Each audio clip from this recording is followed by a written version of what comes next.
Bungie was back this week giving us loads of details on weapons coming up from the Witch Queen, plus loads of changes too. So we've got news on a new pursuit weapon, new Nightfall weapons, plus a ton of changes coming to existing exotic and legendary weapons.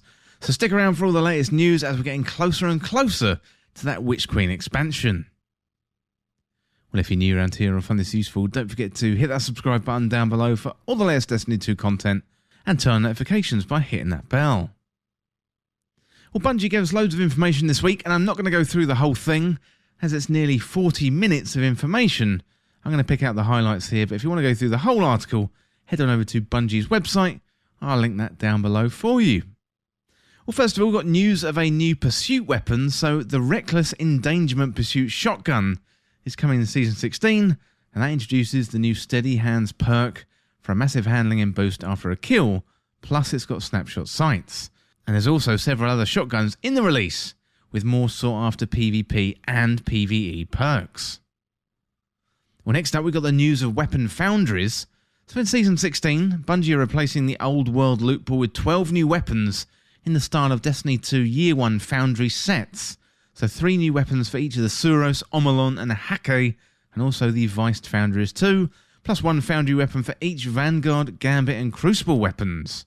So each weapon is going to come with a Foundry origin trait themed around that Foundry's personality. Well, first of all, with Suros, we got Suros Synergy. So reloading grants the weapon bonus handling and reduces incoming flinch for a short time. Well, next up we got Hake and Hake Breach Armaments. That weapon deals increased damage against vehicles, turrets and barricades, and also stasis crystals too. Then we got Omolon. So here we've got Omolon Fluid Dynamics. This weapon has increased reload speed and stability for the top half of the magazine. Then finally we've got Viced. This one comes with Vice Stinger, so chance on damage to partially refill the weapon's magazine. So in addition to the Foundry origin trait, each Foundry weapon perk pool leans into that Foundry identity.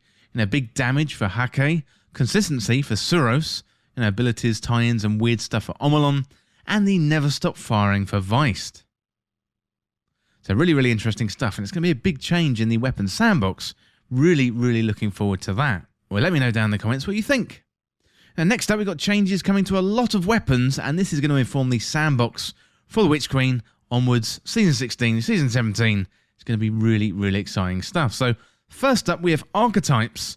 So the Season 15 Fusion Rifle rework had a lot of moving parts. So rapid fire, precision, and adaptive fusions came out of this all a bit different, but they were quite strong, and all high impact fusions are hurting. So we definitely see all Fusion Rifle subfamilies occupy different roles, and we want to maintain the large differences in charge time to keep these distinct for now. So we're going to nudge up the damage to make it easier for these to land kills at range in PvP. We're bumping the PvE damage scaler. That said, we're going to keep an eye on how they're doing and may adjust charge time down a smidge in a future release. So what they've done is increase the high impact damage Fusion Rifle per bolt from 62 to 64. They've increased the high-impact Fusion Rifle PvE damage from 15% to 20%. So with the rocket launcher subfamilies, they've lacked a meaningful difference for a while now, and their free tracking precisions are flat out better, so push them further apart by adjusting the damage. You may take a deeper look at rocket launchers later, but the damage adjustment by subfamily is as follows. So with precision, it's 0.95x, high impact, that's 1.0x, adaptive, 1.05x, and aggressive, again, 1.05x. So we took a big swing at Sniper Rifle's aim assist based on zoom in Beyond Light. Having seen this play out, we're revising the tuning on the zoom based AA scaling. So low zoom snipers got more of an aim assist reduction than they needed, and high zoom snipers are getting some pretty silly headshots right now. So they've reduced the variance in AA scaling between low and high zoom, and the cone angle scaler increased by about 25% on low zoom and reduced by about 9% on the high zoom. Well, next up we've got Pulse Rifles. They take slightly too long to kill red bar enemies in PvE. We're buffing their damage versus miners by about 10%. Well, next up we've got changes to exotic weapons. So exotic primary and trace rifles aren't sufficiently stronger than legendaries for them to be worth bringing into hard PvE content, particularly against miners. And note that this change applies to all exotics that use primary ammo and includes most secondary effects, so e.g. perk triggered explosions.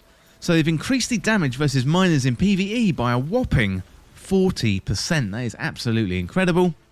Well, next up we've got the Chaperone. That is a terror in PvP, Particularly with the nerf to the pellet shotguns and the reduced frequency of the grenade and the melee abilities, it outperforms some weapons that ought to be good counters to it, for example sidearms and submachine gun families. So they've reduced the passive range buff from 2 meters to 0.5 meters. Duality is in a similar place to Chaperone, but it's not quite as rangy.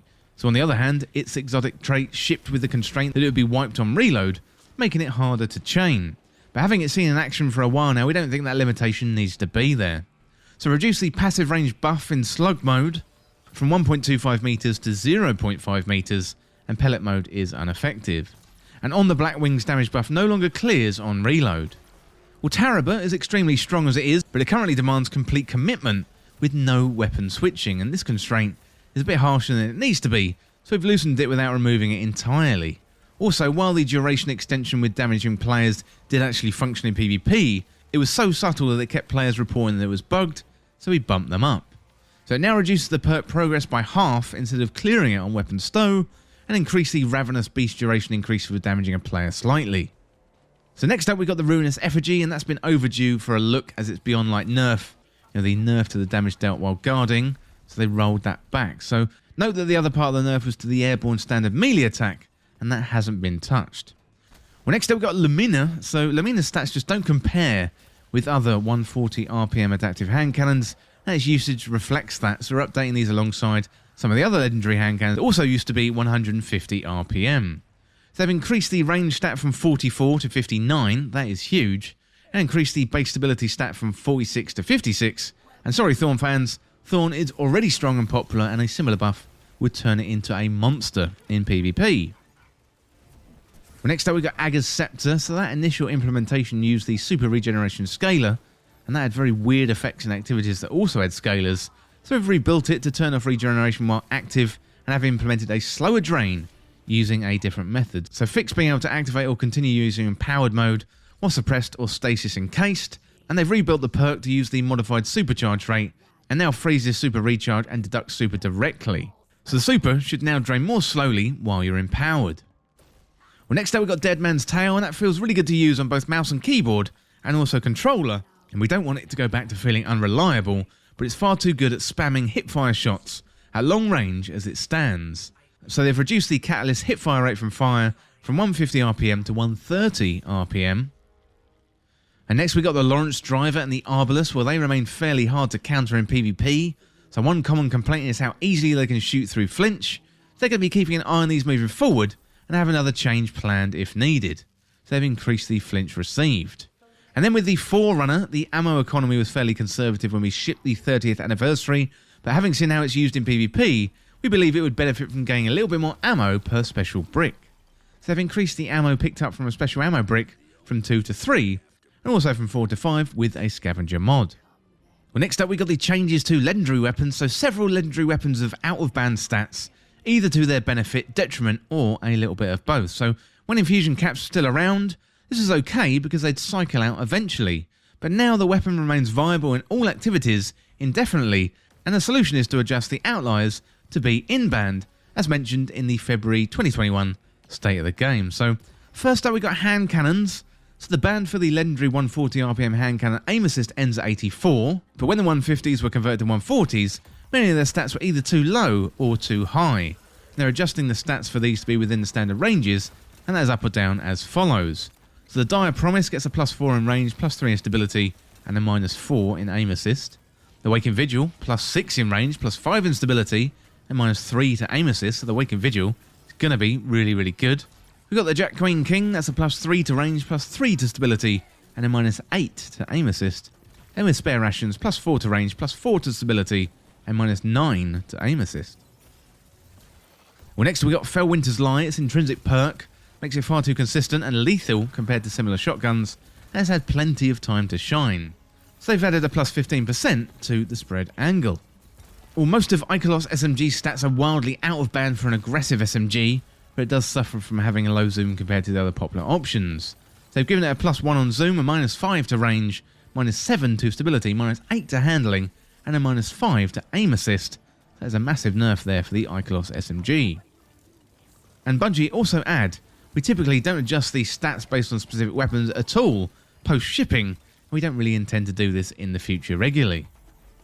Well, next up, we got some changes to perks. So we want players to be able to choose to build into hip firing more easily through adjusting the hip fire grip perk to support this. This now increases the damage fall loss from the start and the end distances by 20%, except on shotgun, sniper rifle, and also fusion rifle too.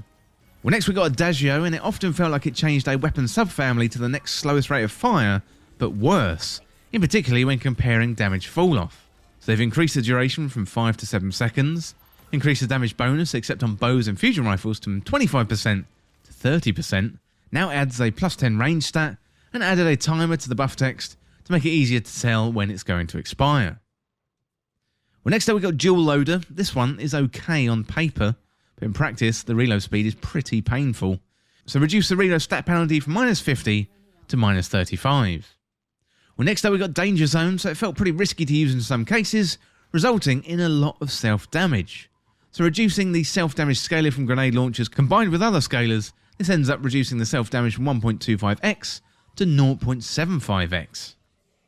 Well, next up we got Tap the Trigger. This one is meta breaking on a particular fusion rifle, so when stacked with other elements on this roll, it makes fusion rifles much too stable. So much so that we stopped putting it on fusion rifles, and then the Squidface sold it a few times. So with this change, we believe it's still quite a strong perk without being overpowered, so it's likely to appear on future fusion rifles. Note, we did try reducing the stability from +40 to +20, but in playtest the difference wasn't perceptible. So on fusion rifles only with Tap the Trigger, reduce the stability bonus from +40 to +10, change the max recoil angle scale from 0.5 to 0.875, and change the error angle scale from 0.9 to 0.975, and it's unchanged on all the other weapons. Well, Headseeker didn't work as intended on aggressive burst pulse rifles because the buff duration was too short. Sacred Provenance is the only viable pulse rifle that benefits from this in Season 16, although there is such a pulse rifle in the season, it doesn't roll with Headseeker, but expect to see more in future seasons. So they've extended the buff duration from 0.17 to 0.3 seconds. Well, next up, let's talk about Eager Edge. So it's a lot of fun to use, but it can do some mind-blowing, environment-breaking things if used in particular ways while airborne. So while the tuning below isn't meant to remove the fun factor, we have a fresh raid and other fun content coming with the Witch Queen. We want to ensure to retain the challenge behind our upcoming rewards. So breaking out the maps can be fun indeed, but easily removing the prestige and the value of a given item or experience.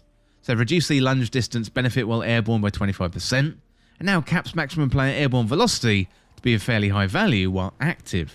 So occasionally we're going to shelve perks because they're not working for some reason. For example, they're too strong or they are too weak, and this means we won't put them on weapons in the future unless we change the perk. In many cases we'd rather put design work into new perks than old ones, but there is a whole perk section here. Anyway, these perks are shelved and some have been shelved for a while. So Bottomless Grief and Celerity both are attempts to inject some uniqueness into Trials of Osiris and Nightfall weapons, which we're now doing with origin traits. So Underdog, Shield Disorient, and also Air Assault, they are gone too. Well, let me know in the comments what you think of the changes. Loads of information there to take in. I'd love to hear what you think, and I'd love to hear the weapons that you're looking forward to use in Season 16, and also the Witch Queen too. Well, that is it for this look at the weapons tuning coming in the Witch Queen, and as always, thank you so much for watching. For more Destiny 2 content like this, hit that subscribe button down below and subscribe to This Week in Video Games. Or you can check me out on Twitter at TWIVG Podcast. If you enjoyed this video, found it useful, liking and sharing the video would really help me out. Otherwise, check out the other videos on the channel. Well, thanks again. I'll see you soon.